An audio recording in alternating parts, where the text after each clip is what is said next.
trois étapes. Je vois le professeur Romana, là, ici, qui est chef de service médiaire, je crois. Il discute de deux, trois sujets. Je dois aller faire un petit déjeuner derrière encore. Et puis après, je vois le directeur de l'ARS et le directeur de l'hôpital. Hier soir, j'ai rencontré des élus, de nombreux élus.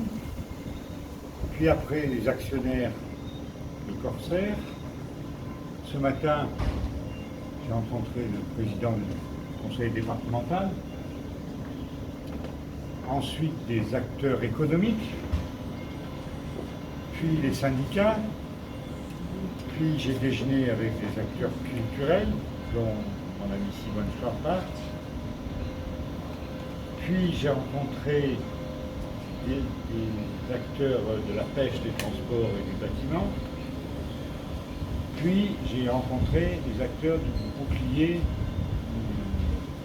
contre la vie chère. Donc, pour 24 heures, pour venir signifier mon amitié, pour venir dire mon respect, en fait, ça a été bien rempli.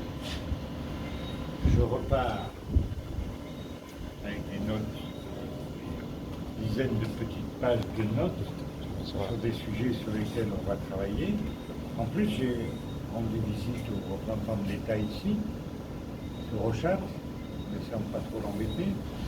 Et il a pris lui aussi une montagne de notes sur des sujets avancés. Donc je suis très content d'être venu. Je ne suis pas venu apporter des solutions. Je suis venu écouter. Je trouve que d'arriver 8 jours après sa nomination et de dire j'ai la solution, c'est pas un signe d'intelligence, c'est pas un signe de respect.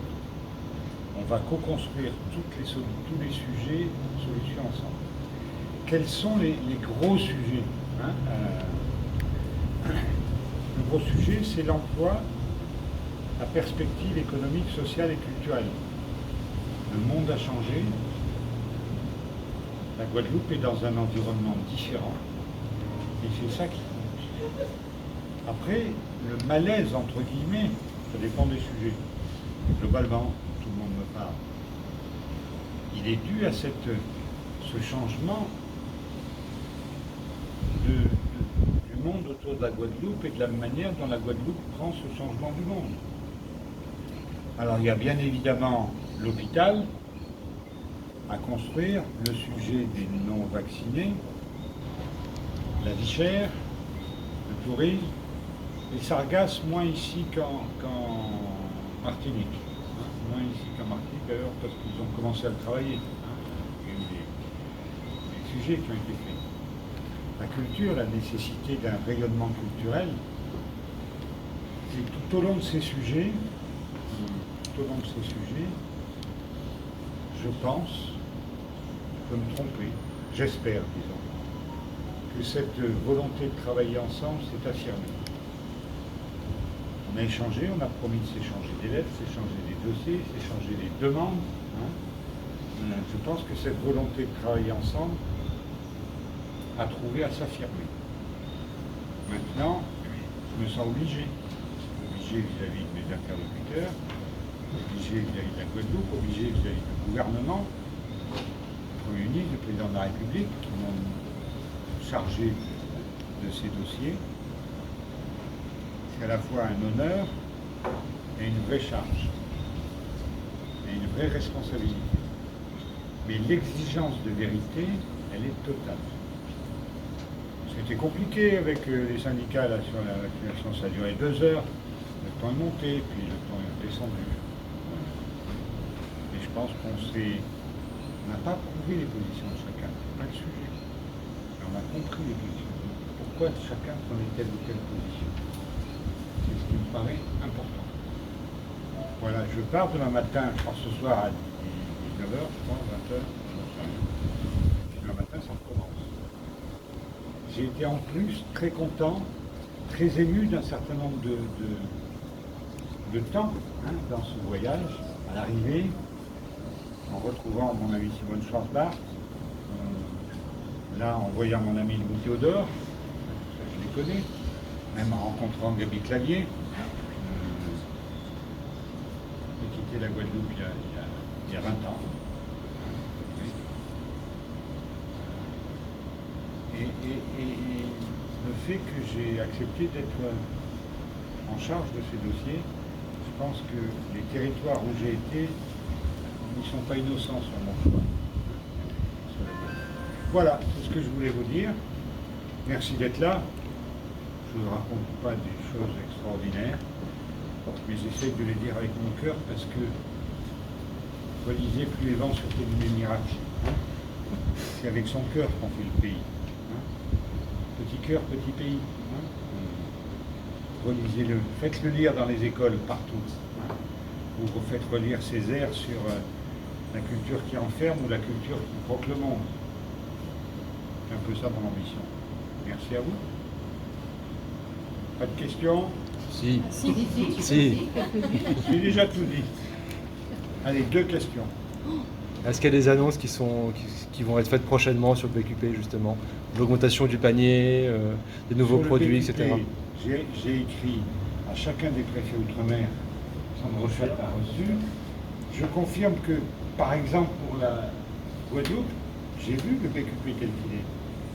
Ce dont nous sommes convenus tous ensemble, c'est qu'il faut élargir, approfondir, augmenter le volume, tenir mieux les prix et peut-être faire mieux participer les associations de consommateurs sur le choix des produits. Je dirais qu'on a une base tout à fait solide sur le PQP, il faut doubler la mise. J'espère boucler ça 15 septembre. Vous pensez que c'est une mesure efficace contre l'inflation? Et c'est pour ça qu'il y a une inflation moindre ici qu'en métropole? Pas du tout. C'est pas le sujet vraiment. Le sujet, regardez l'inflation, elle n'est pas l'inflation. Vous êtes tout jeune. Moi j'ai connu de l'inflation à 15-17%. Le sujet c'est de lutter contre la pauvreté et la vie chère. On parle de ça parce qu'on est sur un terreau, sur un paysage, sur une population qui a un niveau de vie inférieur à la métropole. Je dirais peut-être que l'inflation, c'est l'opportunité de réfléchir à donner du pouvoir d'achat, plus que de lutter contre l'inflation, parce qu'elle n'est pas gigantesque. Mais monsieur le ministre, en fait, le DQP, finalement, ça fonctionnait, les prix étaient respectés à l'intérieur par les distributeurs. On a un problème d'adhésion aussi et de connaissance du DQP par la population. C'est plus là. Exactement. C'est pas tant les prix du DQP. On a besoin à la fois d'élargir le panier familial de consommation et d'une meilleure connaissance, d'une meilleure participation, tout un chacun, au fait qu'ils puissent trouver, qu'ils peuvent trouver des achats qui sont cohérents avec leur niveau de vie, qui sont moins chers et qui sont stables. Il y a cet aspect savoir-faire qui est faire savoir, qui est aussi important que le savoir-faire.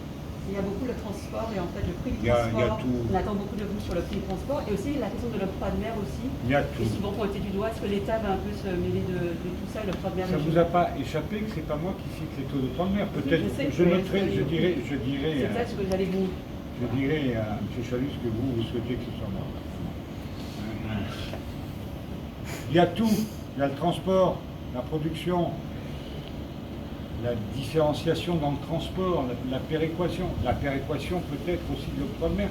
Je rappelle que l'octroi de mer va à 80% aux communes. C'est une recette majeure. Alors quand il y a crise, on fait bien attention à ne pas donner de réponse structurelle de manière immédiate. On a des mesures immédiates et puis après on réfléchit. C'est vrai que la réflexion sur l'octroi de mer, elle est lancée.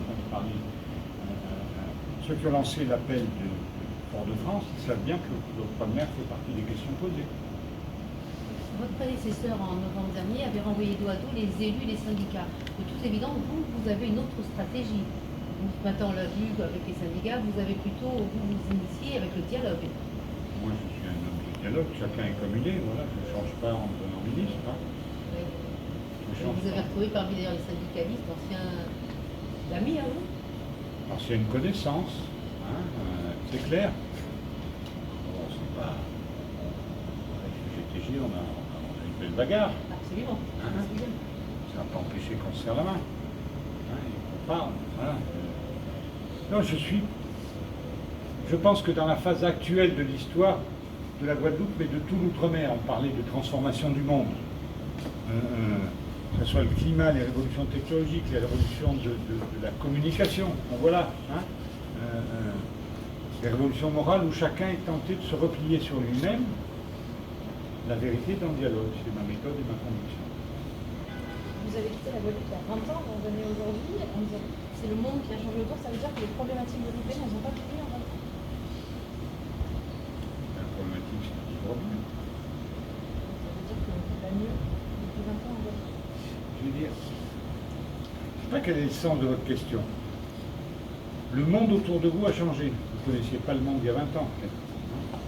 Oui, mais pas comme vous pouvez le connaître maintenant. Tout a changé. Révolution climatique, révolution technologique, révolution de la communication, révolution d'une culture plus individualiste. Ça a changé complètement. Et c'est dans ce monde modifié qu'il faut que chaque territoire, mais c'est pareil dans l'Hexagone, chaque territoire retrouve son mode de vie pour exister en vrai, pour faire communauté. Moi, je suis pour faire communauté. C'est ça que je cherche. Et pour ça, les conditions ont changé. Vous avez parlé du dîner de la vie chère en septembre. Qu'est-ce qu'on doit apprendre de ça derrière Ben,